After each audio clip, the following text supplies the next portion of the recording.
What's going on, everybody? It is MurderInc here, and today we're going to be talking about the worst legendaries in Raid Shadow Legends. Now, let's clarify just a few things before we get started here. When I do say worst, I'm not saying these champions aren't viable.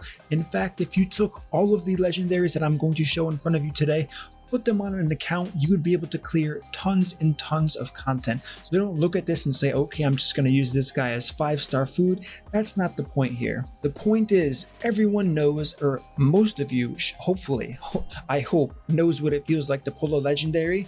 That should be such a magical moment. You guys should feel great about yourselves. The dopamine should be firing through the roof. However, as we all know, there are some champions that are severely underwhelming in this game, and what I'm going to be doing today is I'm going to be showing you the champions that I personally think are the most underwhelming for being labeled a legendary champion. So if you guys have ever had that moment where you just pulled this legendary, you got so excited, you saw the lightning, and then you had pure disappointment come out of that portal, out of that shard. After seeing the lightning, go ahead, give this video a thumbs up, or just give it a thumbs up if you like my content. And with that being said, let's go ahead and get straight into the video. Alright team, so first we're going to be starting with the Banner Lord faction. Can you guys guess who I'm going to be talking about? Yes, no, maybe. It's going to be Killian. Killian the Lucky, or Killian the Not So Lucky. Now when he came out, he was actually better than he is now. I'm going to say that because Faction Wars was rather difficult, and Stage 21 was almost impossible without this guy. He was the key. However, they've nerfed Faction Wars so many times, I really can't justify an amazing place where this champion's really going to shine that other epics will not outshine this champions, and even other legendaries. He has single target here, single target here. He does have a really unique passive, but I really think if they are going to make hard content, they need to keep it that way and figure out how to adjust it better than just nerfing everything, making these champions that had this niche role really stand out here. Now you can definitely use this guy in arena, he's going to be viable there, but overall as a champion, he doesn't have that legendary vibe to him. First of all, he takes way too many books. They're getting better at this, but they do this thing where they put minus cooldown multiple times at the ends of the book tree. They should really be first up, so if you only want the cooldown, you don't care about the percent, you can hit those easily without wasting a massive amount of books. And please, Plarium, stop putting books into the A1. Just let every champion's A1 be automatically maxed. You will be doing myself, and I'm sure tons of players, a huge favor if you do in fact make this change. So Killian, once again, he is going to be one of the worst legendaries in my opinion here, because there's just not enough about this guy's kit or his base stats that really makes him pop out over other epics that can do exactly what he does, as good if not even better. Now the next one, we're going to head straight on over to the Lizard Men, and it's going to be yet again another fusion champion. This is an awful pattern you want to go down. You never want to have the worst champions be the fusion champions, but I have to say Skull Lord Vargo once again on the list for the worst champions. Now you can put this guy in a shield set, he can be a monster in the arena on your defense team, but where are you going to use him outside of that? Faction Wars, he has some niche use there, but point being, this guy is going to be outshined by so many other legendaries and epics. Once again, he just doesn't add enough. On top of that, an AoE attack down would be fantastic if he didn't require 5 books to land in this ability here. It's 75% chance. We want consistency here, and we're just not getting it. Defense-based champion, his stats are pretty good. His base stats are among the best in the game, I will give him that, but it's just not enough to really say, now this is a legendary. If he put an AoE strength in on every champion and had an AoE provoke, job done. Plarium, you can message me after this and I will happily give you some feedback for champion rebalances. I think we should have rebalances all the time for the old champions. Stop pumping out all these new champions, diluting the pool, making it harder to get the ones we want, easier to get duplicates. Yes, we have a duplicate system coming soon, but who knows how long soon is in fact going to be. So that's what I would do with this guy. I'm really not impressed with him. Once again, a champion that had really big impact in Faction Wars pre-nerf. Now it's much easier and you don't need this guy as much as you did before. The difficulty did increase and you should never have to say, oh, he's good in Faction Wars, so he's not a terrible champion. That is not a good excuse for a legendary to be viable at all. Moving on to the orcs, now we have Growhack. Once again, another champion that was absolutely amazing, almost required for stage 21 Faction Wars. It was pretty much impossible, if not very difficult, using the best gear on your account to clear stage 21 without this guy. However, now what do we have? Speed in dungeons can be good, attacks all enemies, decrease speed, fills this champion's turn meter. Now simple fix, make it all champions turn meter. Bam, legendary champion.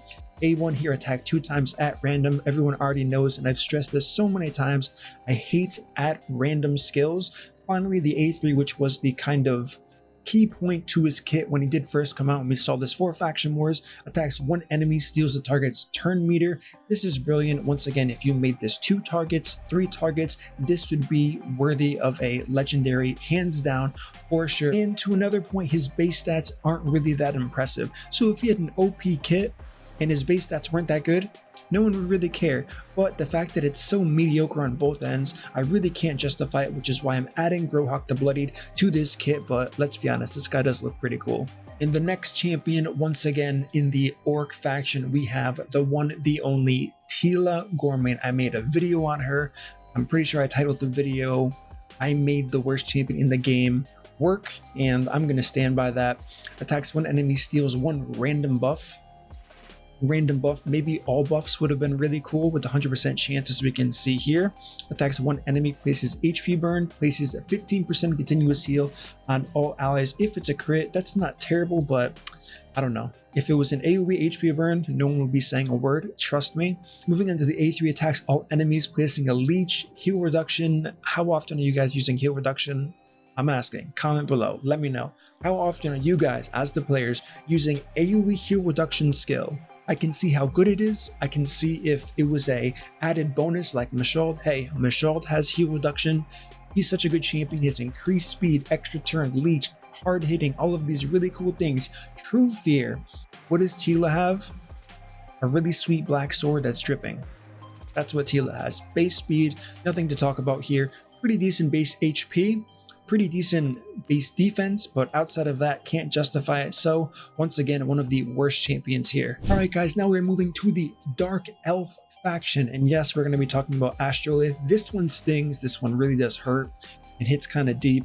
This is a champion that was reworked. Now, there is some really niche use for this champion in the arena. As we can see, increase ally speed in arena battles by 28%. A really cool HP exchange mechanic here. She still has to go first.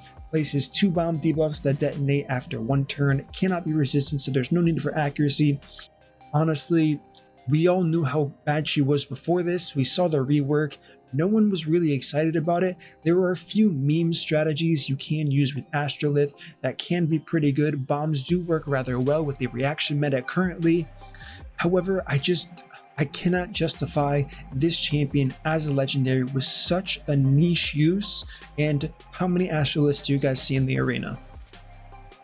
Case solved. I've said everything I needed to say right there. Her base stats, decent, not too impressive. Maybe if she had the highest attack in the game, making it easier to make her bombs hit really hard, we could be on the right path to moving in a direction where this champion is legendary quality, in my opinion at least. Or make this champion have AoE bombs, make it more effective in PvE content when you're not facing other players. That would be a really cool mechanic for the first time, but overall I have to list Astrolith as one of the worst legendaries you can possibly get in this game. Alright guys, and now the final champion today, Undead Hordes, Crypt King Grawl. He's a support champion, he has great base stats, 107 speed, but I do not feel like this is a legendary quality champion. He has a great A3, attacks all enemies, places a freeze debuff on each target for 1 turn if they are under an HP burn debuff, extends the duration of any HP burn debuff to 3 turns. This effect cannot be resisted. This is really cool. It requires 0 accuracy, has great synergy with HP burn. However, all you have to do is move straight to the A2, attacks 3 times at random, has a 50% chance of placing an HP burn debuff. You can only book this to 75% chance, so it's not even 100% chance guaranteed. And what do you know? You need accuracy for this. Plarium, what are you doing? You make this effect cannot be resisted, making this champion so good. No one wants to stack accuracy. We want to be able to stack more efficient stats on these champions when they have an effect like this that you can really take advantage of, and then you put in an A2 that requires accuracy, and then moving on to the A1, decrease attack, such a strong debuff required for almost all content, and we need accuracy for this. So conflicting skills there, they don't mesh well at all. I have a big problem with this. Like I said before, 107 base speed, I'm not complaining about that. That's fantastic base speed. That is legendary quality for sure. The other stats, not too bad, not too good, a little bit on the upper echelon of how good base stats can be. I'm okay with that. But like I said, too much conflicting information here. We do have this nice HP ally aura for all battles. It's not restricted at all in any content. This is pretty good, but I just have to say this guy is one of the worst legendaries because there are other champions that can do this with accuracy at the same level, if not better. And on top of that, Plarium keeps releasing really good epic champions, and I'm not personally complaining about. The best example is the new champion Eurogrim. If I can find him really quickly, I think he's in this faction. Just kidding, I just fooled you, I know better. 6.5 hours later. Because he's clearly an Ogren tribe champion right here, Eurogrim. This champion's amazing. I think he's an awesome addition to the epic pool. However, how are you going to release a champion that people are now comparing to Bad El-Khazar, one of the most notorious champions for being such a good solo dungeoner? Now people who have him are saying, why am I going to use this legendary when you're just releasing champions like Eurogrim, Void Affinity, no weak affinity? Now I do think Bad El-Khazar definitely has his uses. He can in fact be better than Eurogrim in very certain situations, so I do see the appeal there. We have a crit aura for Bad El-Khazar, which is useful in speed running. We have an increased speed aura on Eurogrim, which makes it much easier to solo dungeons with this guy, taking a lot of stress off building this guy with speed. But the question is, why not go back and rework some of the old champions if you're going to take this step forward and start increasing the threshold and the measurement of the gap of how good and how bad champions are? I think this has been neglected for way too long. I think we need monthly, bi-monthly, however you want to do it, reworks on old champions if you're going to continue this pace of pretty much shooting out champions at this current rate. Alright my friends, there you have it. That is my list of the worst legendaries in the entirety of the game, Raid Shadow Legends. I think you should be excited, you should be hyped every time you pull one.